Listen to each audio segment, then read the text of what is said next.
has it been cultural? Because I would argue it's not biblical. And where did this idea come about that there should be this separation of we don't talk about, things that are connected, politically, or, issues of the day in the public square as people of faith? Like, again, we know that that's not biblical. I mean, Jesus is the prime example of that for sure. Where does this idea that we don't, the church, we keep that separate? Yeah, one place that I've seen it in the research I'm doing for the second book you mentioned, Blackness in 3D, is around the time of the 19th century, kind of the aftermath of the Civil War.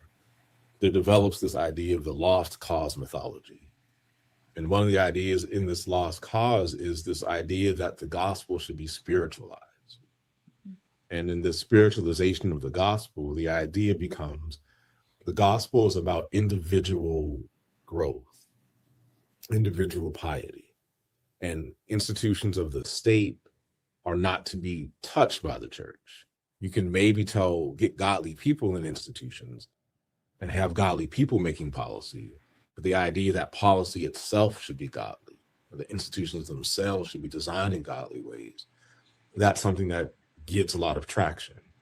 And depending on who's telling the story, one can argue it's a very politically self-serving story to say to slaveholders, don't worry about what religion will do to your slaveholding. Just have good, pious people, and that's all that matters. Don't worry about the racial inequities. You just be a good, pious person, and we'll let the racial inequities just work themselves out over time.